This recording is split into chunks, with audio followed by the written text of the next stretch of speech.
might say that my claim to fame, since you asked how important I was, Okay.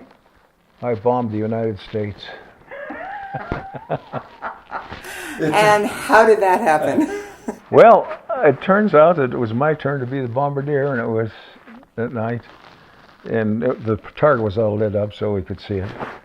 And there I am working the northern bomb site, and it had concentric dials for the two of them for the right hand and two of them for the left hand. And you're going back and forth with, you had to really be fairly agile with your fingers in order to keep your crosshairs on the target. And so it came time for the bomb to go, and I said, bomb's away. But it hung up, the bomb hung up in the bomb bay.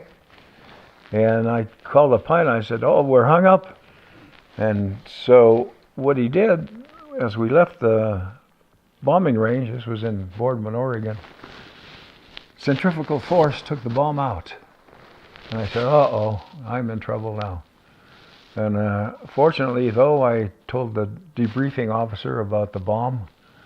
The next morning, there was an article in the paper said, unknown missile crashes through roof of tavern. Oh, oh my gosh. So it's a good thing it was the middle of the night. I hope nobody was there. They probably were, and if they were drunk, well, maybe it didn't bother them that much. But anyway, I had no repercussions from that, but the Army took care of that.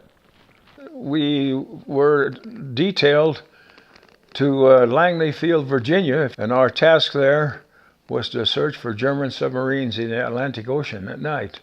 Now, we had a completely different B-24 then, called the B-24N, and it was the same as the Navy privateer, but our plane was painted totally black, had a single tail, and I was no longer in the nose because it was loaded with radar and LORAN, long-range navigation. And we had a radar altimeter for the pilots because we were flying at 500 feet over the black Atlantic Ocean at night, searching for the German submarines. The German submarines, during the day, ran silently on batteries, but at night they had to come up and charge those batteries with their diesels, and that was why we had the tactic to fly at night at 500 feet, searching for those German submarines. But we had to be very careful because the whole idea was to surprise the Germans. We did have radar, and we now had a radar bombardier. He could bomb by radar without ever visually seeing the target. But we had to be careful because if they were ready for us, we were at 500 feet, and we would be really an easy target for a deck gunner on a submarine. Mm-hmm. And there were a few times when the radar bombardier would say, I have a target. And that's when we really got tense. And we had to wait to see what our next move would be. And he would send out IFF, the identification friend or foe signal, and we'd wait to hear a response. If there were no response, it meant it was the enemy, and we would attack. If there were a response, that was our friend. That was one of our own out there in the ocean. And so then when the response came back, we were so relieved, and the radar bombardier would say, it's one of ours, stand down. But we were there for 6 hours at night over that black Atlantic Ocean, and it is black. No lights, no nothing. If you can ever imagine what total blackness might be, flying over the Atlantic Ocean at night at 500 feet. Did you ever worry about running into a regular boat? Well, we always did, but they had the IFF. Of course, there were convoys in the Atlantic, too, that we had to worry about at the same time. It's amazing that they had so much technology back in the 40s. I thought that was all new stuff. Well, radar was late in the war. The northern bomb site was visual. Mm-hmm. And if you came down on the target and there were clouds, you couldn't see the target. That's why the radar came in to be an important tool, because then you could see the target without necessarily a visual observation.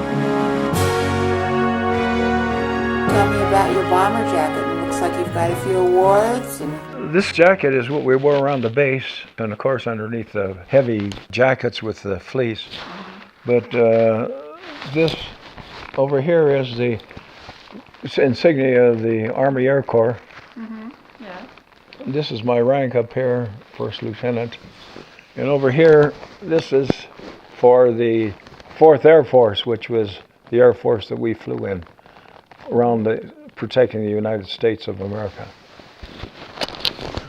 Here are my Navigator wings, and then this is a depiction of the B-24 bomber. Well, I was going to put this hat on. Almost forgot to do that, so anyway, I thought I'd... Is that your dress hat? Yeah, all right. I got this in Portland, Oregon, so, yeah. So tell me about these little buttons on your other cap. Oh, well, now, this one right here is called the ruptured duck. And that's what they gave us when we were discharged. And you wore it on your lapel. Ruptured duck means you're separated from the service. You're ruptured from the service. And this U.S. and this flight thing here is what we wore on our lapels. And this means Army Air Corps. And you see different ones with different people in the Army, like the engineers or the artillery.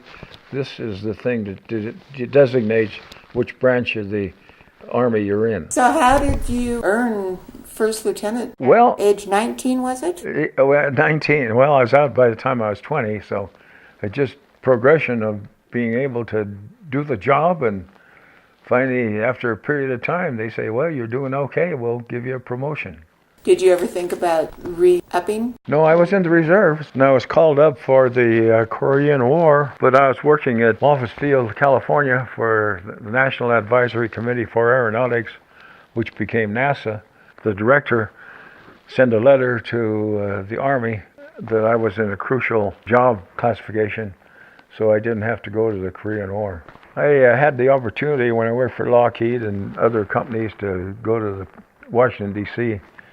much later and give talks at the Pentagon regarding some of the things we were doing. And you see generals and admirals all over the place. And here's a lieutenant colonel that we were meeting with. And Lieutenant Colonel is fairly high.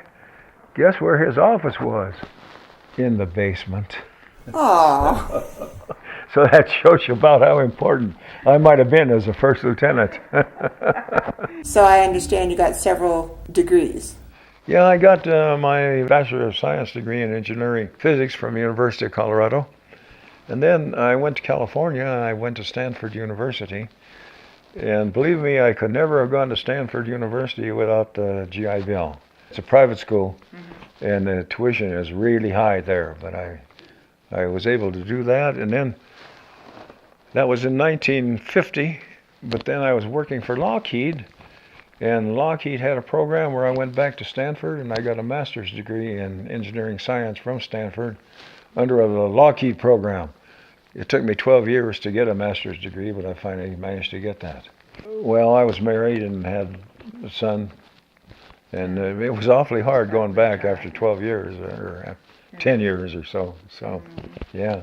Then I worked for Motorola in Phoenix, Arizona. I worked on Army battlefield communications and Army Navy amphibious warfare communications. That's when I went back to the Pentagon and met some of the Marines and went down to Camp Lejeune, North Carolina, to present some of the information that Motorola had developed regarding those type of communications. Then I went to work for Philco Corporation in Western Development Laboratories back in Palo Alto, California. And I was the Philco representative at the Boeing Company in Seattle while we worked on the manned orbiting laboratory that the Air Force was working on. Then finally got back here to Colorado at NOAA, and I worked on changing the weather. That's how I got the name Thunder also. And then worked on the C-130 aircraft that fly into hurricanes at Keesler Air Force Base in Mississippi. I brought Loretta back to Mississippi to visit Keesler and some of the Army people that we knew and show her that C-130 aircraft. We got there before Katrina, fortunately, so she got to see the beautiful Mississippi Gulf Coast. But we went to the airfield there, to Keesler. We were with a full colonel, and Loretta did not have her identification. So a guard came running up with a machine gun. We turned around, went back, got her identification, and went back, and we were okay. We got into the Keesler and went up to the flight line where the C-130 was, and I managed to get her in the plane and into the pilot seat. And the pilot said, I hope she's no Howard Hughes. I hope she doesn't take this baby off. So